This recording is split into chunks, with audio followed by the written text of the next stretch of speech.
बाबा साहेब भीमराव अंबेडकर की तस्वीर को लगाना चाहते थे, मगर वहां पे यहीं के कुछ दबंगों द्वारा आकर के उस कार्य को रोका गया तथा मारपीट करा गया। और मेरे पापा और माँ और मेरे भाई और मेरे सिस्टर सारे लोग मतलब कार्य कर रहे थे, वो सर सफाई कर रहे थे छोटा सा मूर्ति बाबा साहब के लगाने के लिए।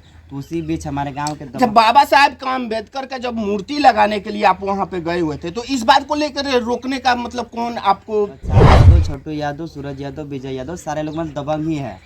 पूर्व में मेरा वहाँ पे घर था, तो पहले घर जला दिया, जिसमें केस हुआ 133-21, जिसमें पुलिस की नाकामी की वजह से वो केस। और जलाने का कारण उन लोगों का क्या रहा? छुआछूत कि हम यादव हैं, हम दबंग हैं, यहाँ से उसका मिशन ही है कि चमार को यहाँ से हटा दिया जाए। अभी हम ऊंचाई कोट के नारायणपुर ग्राम में मौजूद हैं। हालांकि पहले मैं इस घर के तस्वीरों को दिखाना चाहूंगा। महज कुछ रोज पहले की बात है और ये अपने जमीन पे ही कुछ कार्य कर रहे थे और वहां पे बाबा साहेब भीमराव अंबेडकर की तस्वीर को लगाना चाहते थे, मगर वहां पे यहीं के कुछ दबंगों द्वारा आकर के उस कार्य को रोका गया तथा मारपीट करा गया, अस्पताल ले जाया गया, मगर इमरजेंसी होने के कारण वहां से उनको रेफर करा गया और रेफर करने के दौरान उनकी मृत्यु हो गई। हालांकि क्या कुछ बातें हैं, ये कहा जाता है संविधान भारत का बड़ा मजबूत है। हालांकि ऐसा संविधान अगर दूसरे देशों में देखा जाए तो देखने को नहीं मिलेगा। और देख सकते हैं तमाम यहाँ पे बीजेपी के कुछ कार्यकर्ता यहाँ पे मौजूद हैं और जनक जी भी आए हुए हैं इस बात को लेकर के। जैसे ही इनके खानों में यह खबर पहुंचा, आनन फानन में यहाँ पे पहुंचे और यहाँ पे पीड़ित परिवार से मिल करके अपनी संवेदनाएं रखा और क्या कुछ बातें हैं तमाम वो हम जानने का प्रयास करेंगे। जब वहाँ पे पहुंचे, आप ही का वो अपना पर्सनल जमीन था? जी, मेरा पर्सनल ही ज़मीन था, मेरे पिताजी के नाम से ज़मीन है। वहाँ पे मैं और मेरे पापा और माँ और मेरे भाई और मेरे सिस्टर सारे लोग मतलब कार्य कर रहे थे, वो सर सफाई कर रहे थे छोटा सा मूर्ति बाबा साहब के लगाने के लिए। तो उसी बीच हमारे गांव के जब बाबा साहेब का अम्बेडकर का जब मूर्ति लगाने के लिए आप वहाँ पे गए हुए थे, तो इस बात को लेकर रोकने का मतलब कौन आपको विवश किया? बच्चा यादव, छोटू यादव, सूरज यादव, विजय यादव सारे लोग मतलब दबंग ही है। पूर्व में मेरा वहाँ पे घर था, तो पहले घर जला दिया, जिसमें केस हुआ 133-21, जिसमें पुलिस की नाकामी की वजह से वो केस। और जलाने का कारण उन लोगों का क्या रहा? छुआछूत कि हम यादव हैं, हम दबंग हैं, यहाँ से उसका मिशन ही है कि चमार को यहाँ से हटा दिया जाए।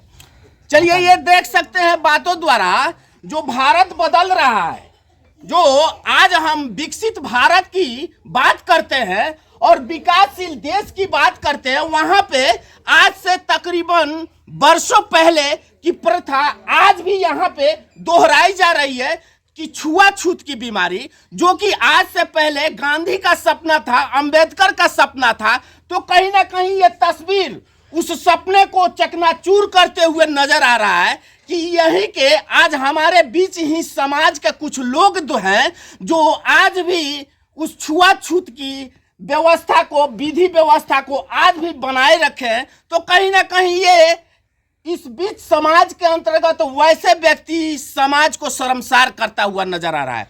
तो क्या कुछ वहां पे उन लोगों के द्वारा किया गया? तो पहले हम लोग सर सफाई कर रहे थे, तो उसी बीच हमारे गांव के जितने दबंगों यादव सारे लोग वहाँ पे गए हरवा हथियार से लैस होकर के। आँख में मिर्ची पाउडर मेरे पापा के आँख में डाल दिए, मेरी माँ को ऊपर से मारने लगे।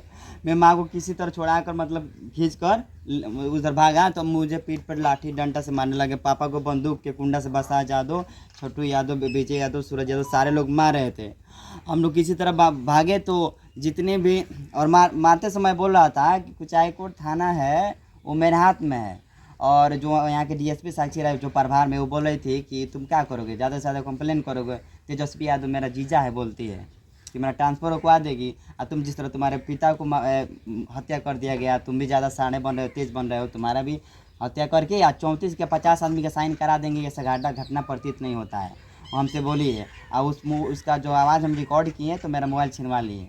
अच्छा, ये जब घटना घटित हुआ तो स्थानीय प्रशासन इस पे अब तक क्या कुछ पहल कर पाई है? जब हम फ़ोन करते हैं, आपके सामने भी फ़ोन करते हैं, तो बोलता है लोग कि आज रेड करेंगे, लेकिन रेड नहीं करता है।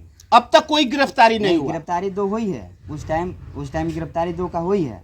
उसके बाद वो पता चला है कि यादव अभियुक्त जो उस गांव में मतलब पड़ोसी गांव में चूड़ा में है, तो कोई रेड नहीं कर रहा है। लोग फ़ोन करके हार गए हैं। अभी फ़ोन करेंगे तो बस बोलेगा लोग हाँ हो जाएगा, लेकिन कोई ट्रेस कोई कार्य नहीं करता है लोग। जहाँ तक कि मिशन है कि इसके पापा कोर्ट कचहरी में थोड़ा सा बहुत जानकार था, कार्य करता था, इसको भी हटा दिए और इसका लड़का को तो करियर माटी में मिला दिए, इसको हटा देना ही है। तो क्या कुछ आपके द्वारा प्रशासन को बोला गया और प्रशासन इस पे 2 के अलावा क्या कुछ गिरफ्तारियां करने को तैयार है? एक मिनट सर, आश्वासन मिलता है गिरफ्तारी होगा, लेकिन गिरफ्तारी होने वाला नहीं है। सर एक मिनट बोल दीजिए कुछ। ये हमने बात करने का सर से जिज्ञासा रखा, मगर इनके पास वो कहीं मीटिंग में जाना है जिसके बदौलत ये रुक नहीं सकते और टाइम न दे सके। मगर फिलहाल इन्होंने जिस तरह से ये पहल करा है, कहीं ना कहीं ये पहल बेहतर से बेहतरीन है। हालांकि और भी तमाम बातें हम जानने का प्रयास करेंगे। और आप देख सकते हैं तमाम काफिले के साथ यहाँ पे पहुंचे हुए थे और पीड़ित परिवार के साथ अपनी संवेदनाओं को जाहिर करा। और यही वो तस्वीरें हैं घर की, मकान की। और आप घर के परिवार को आप देख सकते हैं यहाँ पे जिस तरह से लेडी महिला यहाँ पे बैठी हुई है। और मैं तस्वीरों के माध्यम से दिखाना चाहूंगा। यहाँ पे आप देख सकते हैं ये अपने पिताजी का क्रियाक्रम ले रखा है। हालांकि उम्र आप देख सकते हैं, कहीं ना कहीं ये जाति प्रथा हमारे समाज के बीच में सवाल उठता है। वैसे व्यक्ति के ऊपर सवाल उठता है कि क्या कुछ यहाँ के समाज जब ऐसे छुआछूत बरकरार बनाए रखेंगे तो कैसे विकासशील भारत बनेगा, कैसे विकसित होगा हमारा समाज।